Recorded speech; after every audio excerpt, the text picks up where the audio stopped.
భర్త మహాశైలకు విజ్ఞప్తి.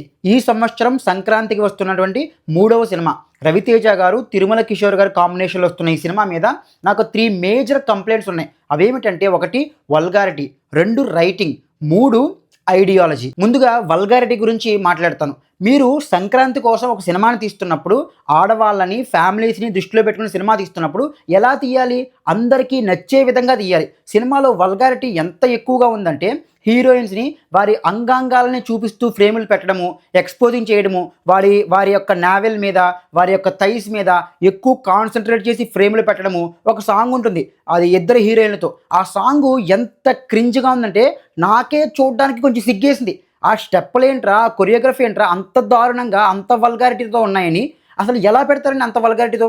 And double meaning dialogues, ద్వంద్వార్థాలు ఎంత అంటే ఏదో అవి కామనే అన్నట్టు రాసేసారు. అవి వింటున్నప్పుడు కూడా చాలా జుగుప్సాకరంగా అనిపించాయి. అంటే నేను ఏదో పెద్ద శుద్ధపూసలాగా మాట్లాడుతున్నాను కాదు. మీ ఇంటెన్షన్ ఏంటి?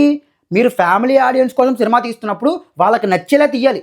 మీరు ఎంత డబుల్ మీనింగ్తో, ఎంత వల్గారిటీతో హీరోయిన్స్ని అంత ఎక్స్ప్లాయిట్ చేస్తే ఆడియన్స్కి ఎందుకు నచ్చుతుంది సినిమా? ఇంకా రెండోది రైటింగ్.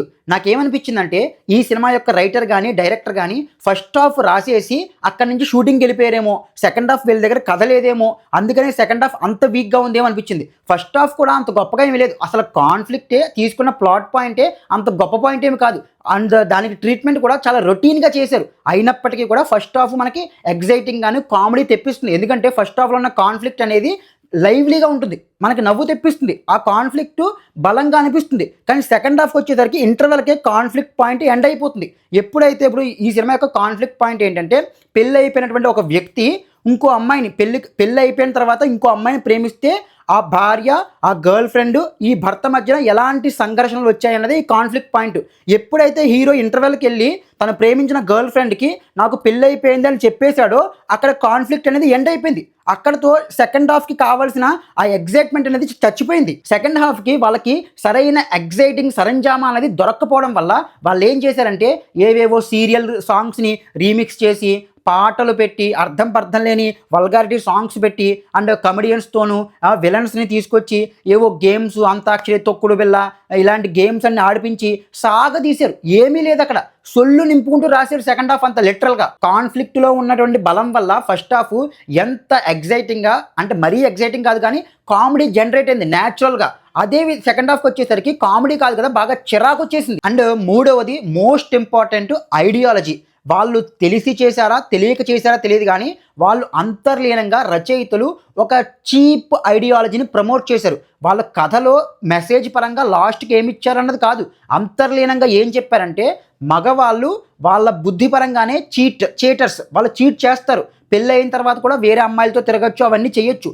కానీ ఆడవాళ్ళు దాన్ని అర్థం చేసుకుని ఒప్పేసుకోవాలన్నట్టు చూపించారు. అది నాకు బాగా స్టూపిడ్గా అనిపించింది ఆ ఐడియాలజీ. ఇప్పుడు సినిమాలో హీరో ఎక్కడో స్పెయిన్కి వెళ్ళి తనకి పెళ్ళైనా సరే కూడా ఎవరో అమ్మాయితో ప్రేమలో పడి ఆమెతో సెక్స్ చేసి తిరిగి వచ్చి వాళ్ళ భార్యకి తెలిసిపోతే ఆ విషయము అదేది పెద్ద విషయం కాదన్నట్టు ఏదో మేనేజ్ చేసే ప్రయత్నం చేస్తూ ఉంటాడు. అది కామెడీగా, ఫన్ వేలో ఫ్యామిలీ సినిమా కాబట్టి వాళ్ళు ఏదో అలా ట్రీట్ చేశారు. దానికి వీళ్ళు ఇచ్చే ఎక్స్ప్లెనేషన్ ఏంటి? లాస్ట్కి కూడా మీరు అర్థం చేసుకోరు, ఆడవాళ్ళు అర్థం చేసుకోరని. ఇప్పుడు సేమ్ వేలో టేబుల్ టర్న్ అయిందనుకోండి. ఇప్పుడు హీరో కాకుండా భార్య స్పెయిన్ వెళ్ళి భర్తని ఎవరో వేరే వ్యక్తితో చీట్ చేసిందనుకోండి, ఏమైపోద్ది? అది పెద్ద విషయం కింద అయిపోతుంది. ఇప్పుడు ఎందుకలా ఆ తేడా వచ్చిందంటే ఐడియాలజీ పరంగా. నువ్వు ఎన్ని చెప్పినా సరే ఒక హెల్దీ రిలేషన్షిప్కి మూలము ఏంటంటే లాయల్టీ. అది కాకుండా నువ్వు పెద్ద లాయల్టీ అవసరం లేదు, మనం పెద్ద పట్టించుకోవాల్సిన అవసరం లేదు అన్నట్టు అంతర్లీనంగా చూపిస్తే మాత్రం మీరు చాలా తప్పు చేసినట్టే. ఇదంతా కూడా అంతర్లీనంగా తెలుసో తెలియక చెప్పేసి లాస్ట్కి హీరోని క్లోజప్ పెట్టేసి భర్త మహాశైలారా మీకు విజ్ఞప్తి ఏంటంటే మీరు మీ భర్తల్ని, మీ భార్యల్ని చీట్ చేయొద్దు, పవిత్రంగా ఉండండి, వాళ్ళతో కలిసే ఉండండి, అప్పుడు మీ లైఫ్ హ్యాపీగా ఉంటుందని ఒక్క డైలాగ్ చెప్తే సరిపోతుందండి. నాకు ఎంత దారుణంగా అనిపించిందంటే ఇప్పుడు కొన్ని అంతర్లీనంగా ఐడియాలజీలు ఎలా చెప్పారంటే ఉమెన్ అంటే అందంగా ఉండాలి, మెన్ అంటే అబద్ధాలు చెప్పాలి, ఇది చాలా అంతర్లీనంగా చెప్తూ ఉంటారు.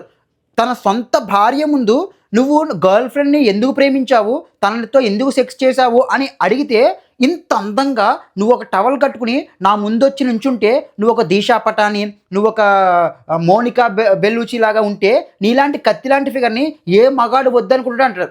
అసలు బుద్ధి ఉందా?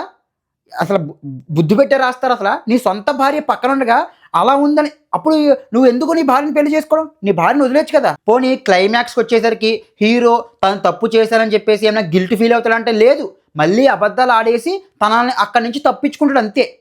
ఇవన్నీ చెప్పినా సరే ఈ సినిమాలో చూపించిన ఐడియాలజీ అయితే చాలా స్టూపిడ్గా, చాలా తప్పుగా ఉంది. మీరు సినిమాని సినిమాగానే చూడాలి, ఐడియాలజీలు పొలిటికల్గా ఇలాంటివి చూడకూడదు అని అంటే కనుక సినిమాని సినిమాగానే చూస్తే కనుక ఫస్ట్ హాఫ్ బాగుంటుంది, కామెడీ వస్తుంది, నవ్వుకుంటూ హ్యాపీగా ఉంటుంది. కానీ సెకండ్ హాఫ్కి వచ్చేసరికి అసలు సోది ఏమీ లేదు. క్లైమాక్స్ కొంచెం ఏదో పర్లేదు అన్నట్టు ఉంటుంది అంతే, అంతకు మించి ఏమీ లేదు సినిమా. ఇంకా టెక్నికల్గా కూడా ఈ సినిమా అంత గొప్పగా ఏమీ లేదు.